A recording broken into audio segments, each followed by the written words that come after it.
Assalamualaikum warahmatullahi wabarakatuh. Di sini kami akan mempresentasikan tentang tugas besar Teknik Pondasi 1, yaitu perencanaan pondasi dangkal.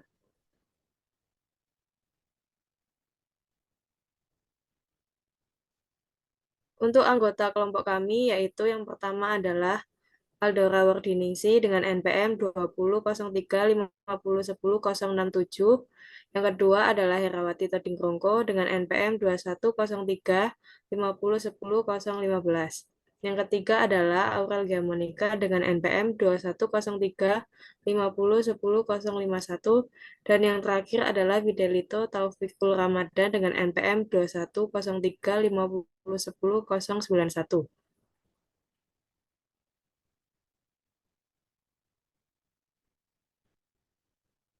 Yang pertama adalah pendahuluan.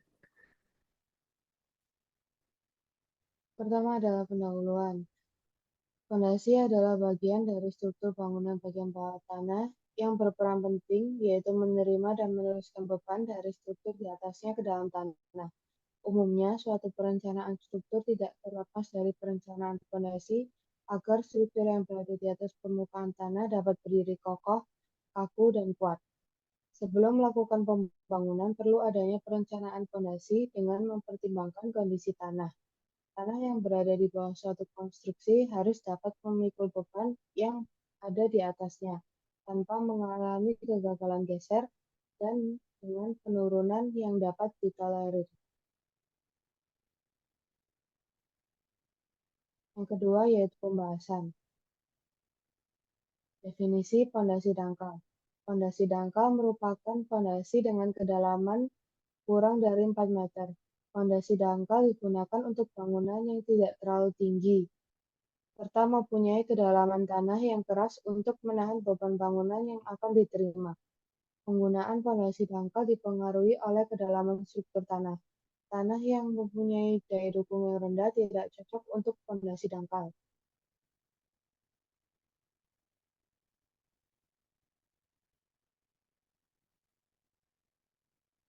Macam-macam fondasi dangkal. Fondasi tapak merupakan fondasi yang berdiri sendiri untuk menahan beban yang disalurkan oleh kolom. Bentuk dari fondasi tapak sendiri yaitu berbentuk persegi atau berbentuk bulat. Bahan untuk membuat fondasi ini yaitu berupa beton bertulang. Kelebihan dari fondasi ini yaitu bisa didesain dengan kapasitas daya dukung yang lebih besar agar bangunan yang akan dibuat bisa lebih tinggi. Yang kedua ada pondasi memanjang atau strip foundation. Pondasi jalur merupakan pondasi yang digunakan untuk menahan beban dari dinding serta beban dari kolom. Pondasi ini dipasang sepanjang dinding serta kolom yang akan ditopang oleh pondasi jalur bangunan agar beban yang diturunkan dari bangunan atas dapat disebarkan ke seluruh pondasi. Bahan untuk pondasi ini yaitu beton tanpa tulangan serta bisa juga menggunakan pasangan batu kali dan pasangan batu bata.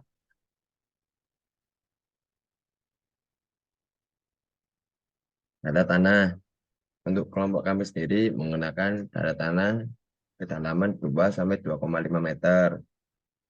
Deskripsi tanahnya tanah berlempung, gamat T-nya 1,7 ton per meter kubik, GS-nya 2,57, BC-nya 33%, IU-nya 0,97, LL 35%, PL 26%, C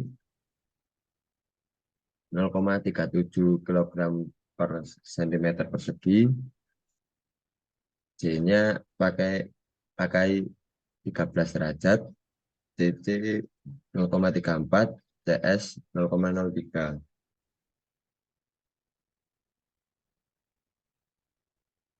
Perencanaan bangunan untuk dana bangunan yang akan kami pakai bisa dilihat pada gambar.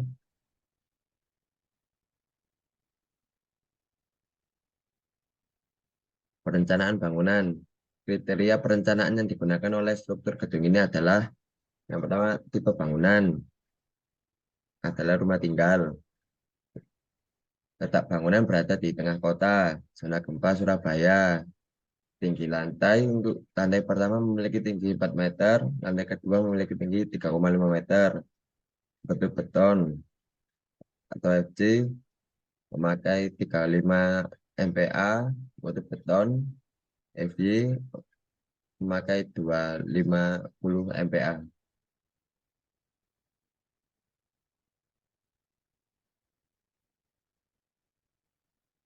Bangunan gedung diperhitungkan untuk memikul beban-beban sebagai berikut. Yang pertama ada beban mati. Beban mati terdiri dari berat sendiri beton bertulang seberat 2.400 kilogram per meter persegi. Yang kedua ada adukan beton finishing lantai setebal 1 cm sama dengan 21 kilogram per meter persegi. Jika ada tegel sama dengan 24 kilogram per meter persegi. Yang keempat ada tembok setengah bata sama dengan 250 kilogram per meter persegi. Yang kelima ada plafon berat 11 kilogram per meter persegi. Selanjutnya ada penggantung plafon berat 7 kilogram per meter persegi. Ductile plumbing seberat 40 kilogram per meter persegi. Partisi seberat 40 kilogram per meter persegi. Sanitasi 20 kilogram per meter persegi. Selanjutnya ada beban hidup. Beban hidup ada plat atap 100 kilogram per meter persegi dan plat lantai 250 kilogram per meter persegi.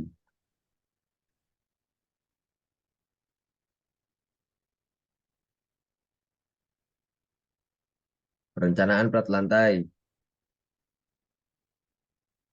Yang pertama ada beban mati atau QD. Beban mati sendiri terdiri dari beban berat sendiri plat berat 288 km persegi. Berat rangka plus plafon berat 18 kg per meter persegi. Berat sanitasi dan plumbing seberat 30 kg per meter persegi. Berat spesi seberat 42 kg per meter persegi. Berat keramik dengan ketebalan 1 cm sama dengan 24 kg per meter persegi. Total dari semua beban mati adalah 402 kg per cm persegi. Selanjutnya ada beban hidup atau QL. Beban hidup sendiri terdiri dari beban lantai fungsi pertokoan, yaitu 250 kg per meter kubik. Beban ultimate untuk tinjauan tebal plat 12 cm per 1 meter. Untuk rumus beban ultimate sendiri adalah 1,2 QD tambah 1,6 QL sama dengan 1,2 kali 402 tambah 1,6 kali 250 sama dengan 961,6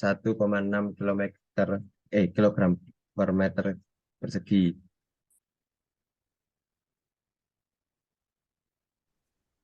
Berikut adalah perhitungan beban bangunan dengan SAP. Dari SAP didapatkan hasil reaksi tiap-tiap pondasi untuk perhitungan kali ini. Kami akan memakai hasil reaksi yang paling besar, yaitu gaya aksial atau P sebesar 14,917 ton, gaya lateral atau V sama dengan 0,109 ton, dan momen sebesar 0,183 ton per meter. Yang ketiga adalah perhitungan. Perhitungan daya dukung pondasi. Dalam perhitungan kali ini, kami menggunakan pondasi sedalam 2 meter, sehingga menggunakan data tanah dengan kedalaman 2 sampai 2,5 meter.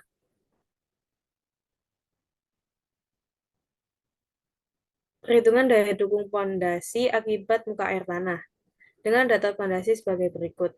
DF sama dengan 2 meter, H sama dengan 0,2 meter, B sama dengan 2 meter, L sama dengan 2 meter, Save piring pondasi sama dengan 3, dan gamma air sama dengan 1 ton per meter kubik. Perhitungan daya dukung pondasi. D muka air sama dengan 10 meter, D lebar pondasi sama dengan 2 meter, dan gamma aksen sama dengan 0,7. Karena nilai D lebih besar dari B, maka dicari nilai gamma rata-rata. Gamma rata-rata di sini dipakai, gamma rata-rata sama dengan gamma T, atau sama dengan 1,7 ton per meter kubik. Tekanan overburden pada dasar pondasi yaitu Q sama dengan gamma T dikali DF sama dengan 1,7 dikali 2 sama dengan 3,40 ton per meter persegi. Perhitungan daya dukung akibat muka air tanah. Dengan sudut 13 derajat, maka dengan mencari nilai NC, NP, dan N gamma, kita menggunakan rumus interpolasi. Didapat nilai NC sama dengan 11,98, NP sama dengan 3,72, dan N gamma sama dengan 1,98.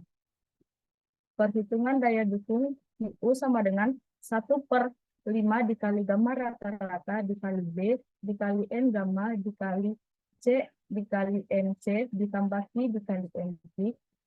Didapat hasil 20,45 ton per meter pangkat 2.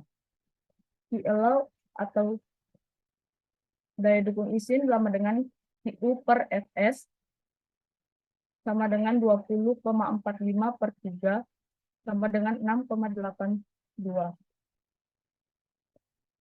Perhitungan daya dukung akibat beban sentris.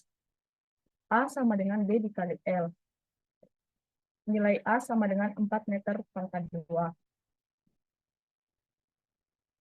Kemudian T per A sama dengan 14,917 per 4 sama dengan 3,729. Untuk faktor kemiringannya dipakai karena bebannya tidak berinklinasi atau bersudut, maka didapat nilai IC sama dengan 1, IQ sama dengan 1, dan IGAMU sama dengan 1. Untuk faktor kedalaman fondasi, yaitu DC sama dengan 1,251, DQ sama dengan 1,126, dan D gamma sama dengan 1,126. Untuk faktor bentuk fondasi, yaitu ST sama dengan 1,361, ST sama dengan 1,158, dan S gamma sama dengan 1,158. Maka daya dukung ultimate dari fondasi tersebut adalah U sama dengan SC dikali DC dikali IC dikali CNC ditambah SI dikali DQ dikali IQ dikali CNC ditambah S gamma dikali D gamma dikali 0,5 dikali B dikali gamma dikali N gamma sama dengan 25,805 ton per meter pangkat 2. Karena nilai Q lebih besar, maka fondasi mampu menahan beban.